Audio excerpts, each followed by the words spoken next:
আসসালামু আলাইকুম রহমতুল্লাহি ওবারাকাতুহু। সম্মানিত দিনী ভাই বোন, আজ আমি আপনাদেরকে শিখাবো যে কিভাবে মাথা ব্যথা করলে পানি পড়া দিতে হয়, কোন দোয়া পড়ে পানি পড়া দিতে হয় বা ঝাড়ফুঁক দিতে হয়। অত্যন্ত সহজ এবং ছোট্ট একটি পবিত্র কোরআনুল কারীমের ছোট্ট একটি সূরা পড়তে হয়। আমরা অনেকেই জানি না, না জানার কারণে আমরা গ্লাসের মধ্যে পানি নিয়ে মানুষের কাছে দৌড়াদৌড়ি পারি। কিন্তু আজকে যদি আমরা এই ছোট্ট আমলটি শিখে রাখি, তাহলে আমাদেরকে কষ্ট করে হুজুরদের কাছে পানি পড়া নেওয়ার জন্য যেতে হবে না। আমরা নিজেরাই প্রত্যেকে পানি পড়া নিতে পারবো ইনশাআল্লাহ। সম্মানিত দিনী ভাই বোন, রোগ যার হয়ে থাকে সেও আমলটি করতে পারবে এবং অন্য কেউ আমলটি করে পানিতে ফু দিয়ে সেই পানি পান করে দিতে পারবেন, কোনো সমস্যা নেই। বিশ্বাস থাকলে ইনশাআল্লাহ আল্লাহর রহমতে সুস্থ হয়ে যাবে। সম্মানিত দিনী ভাই বোন, আমরা যখন মানুষের কাছে যাই বা হুজুরদের কাছে যাই পানি পড়া নেওয়ার জন্য, তারাও কিন্তু এই আমলটি করেই পানির মধ্যে ফু দিয়ে থাকেন, আর সেই পানি পান করার ফলে আমরা সুস্থ হয়ে থাকি। সম্মানিত দিনী ভাই বোন, যদি আমরা এই ছোট্ট আমলটি শিক্ষা করে আমরা নিজেরাই করতে পারি, তাহলে ক্ষতি কিসের? চলুন আমরা এই ছোট্ট আমলের বিষয় জানবো এবং আমরা শিখে নিব ইনশাআল্লাহ। সম্মানিত দিনী ভাই বোন, প্রথমে জানবো যে পানি কিভাবে পড়তে হয়, কোন নিয়মে পড়তে হয়। সম্মানিত দিনী ভাই বোন, পানি পড়ার সবচাইতে সহি নিয়ম হলো একটি পবিত্র পাত্রের মধ্যে কিছু পানি নেবেন। অবশ্যই পানি পবিত্র হতে হবে, ভালো হতে হবে। পানির বেশ কয়েকটি গুণ রয়েছে, অবশ্যই সে গুণগুলো পানির মধ্যে বিদ্যমান থাকতে হবে।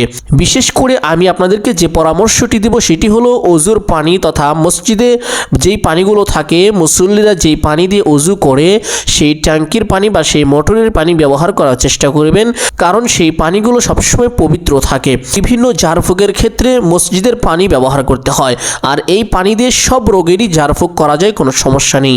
অতএব আপনারা চেষ্টা করবেন মসজিদের পানি নেওয়ার জন্য। এই পানি সবচাইতে বেশি পবিত্র এবং এই পানির ভিতরে আল্লাহ তাআলা বিশেষ গুণ দিয়েছেন। অতএব আপনারা চেষ্টা করবেন এই পানি নেওয়ার জন্য। যদি এই পানি না পান, তাহলে আপনারা যে কোনো বাড়ি থেকে বা আপনার বাড়ি থেকে পবিত্র পানি নেবেন। পানি নেওয়ার পরে আপনি একটি স্থানে, পবিত্র স্থানে পশ্চিম দিকে মুখ ফিরিয়ে বসবেন। পশ্চিম দিকে মুখ ফিরিয়ে বসার পরে প্রথমে আপনি দুরূদ পাঠ করিবেন সাল্লাল্লাহু আলাইহি ওয়াসাল্লাম। এই ছোট্ট দুরূদটিও পাঠ করিতে পারেন বা আপনি চাইলে এর চেয়ে বড় দুরূদ, দুরূদে ইব্রাহিমও পাঠ করিতে পারেন। অত্যন্ত ফজিলতপূর্ণ একটি দুরূদ, সবচেয়ে উত্তম দুরূদ।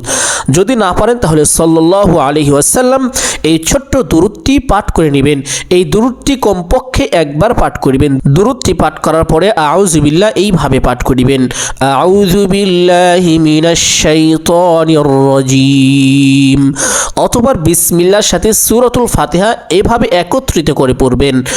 বিসমিল্লাহির রহমানির রহিম, আলহামদুলিল্লাহি রাব্বিল আলামিন। অথবা পরবর্তী থেকে আয়াতগুলো যেভাবে আছে ঠিক সেভাবেই পড়বেন। আর রহমানির রহিম, মালিকি ইয়াউমিদ্দিন,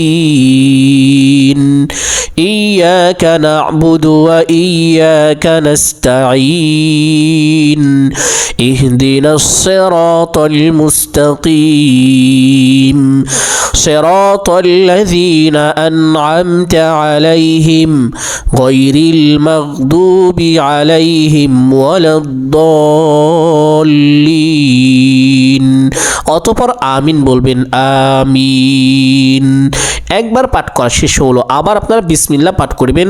আউযু বিল্লাহ আর পাঠ করার প্রয়োজন নেই, বিসমিল্লাহ থেকেই শুরু করবেন। বিসমিল্লাহির রহমানির রহিম, আলহামদুলিল্লাহি রাব্বিল আলামিন, আর রহমানির রহিম, মালিকি ইয়াউমিদ্দিন, ইয়াকা না'বুদু ওয়া ইয়াকা নাস্তাঈন, ইহদিনাস সিরাতাল মুস্তাকিম, সিরাতাল লাযীনা আন'আমতা আলাইহিম গায়রিল মাগদুবি আলাইহিম ওয়ালাদ-দাল্লিন। আবার আপনারা আমিন বলবেন, আমিন। দুইবার পাঠ করা শেষ হলো, আরেকবার পাঠ করবেন।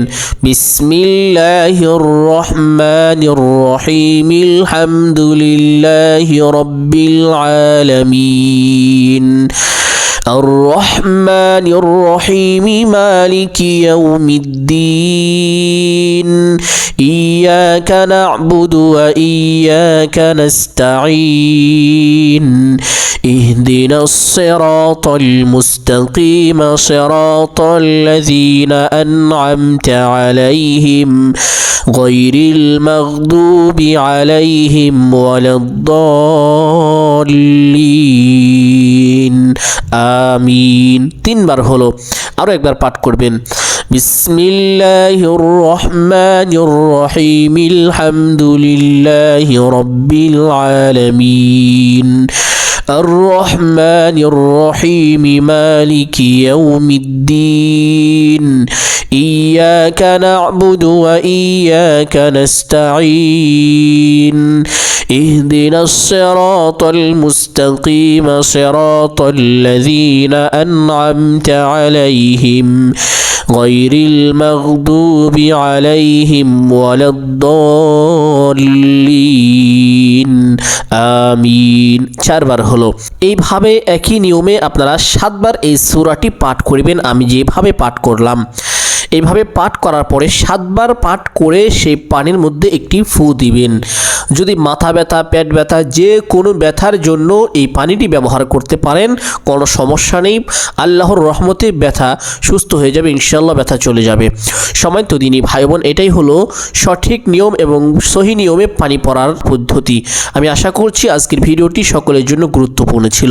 অতএব আপনারা ভিডিওটি সদগায়ে জারিয়ার উদ্দেশ্যে শেয়ার করে দিবেন এবং একটি লাইক করবেন। আপনাদের মতামত কমেন্টের মাধ্যমে জানিয়ে দিবেন। ইনশাআল্লাহ চেষ্টা করবেন চ্যানেলটি সাবস্ক্রাইব করে রাখার জন্য, যেন পরবর্তী ভিডিওটি আপনি পেতে পারেন। ধন্যবাদ, ভালো থাকবেন, সুস্থ থাকবেন। আসসালামু আলাইকুম ওয়া রাহমাতুল্লাহি ওয়া বারাকাতুহু।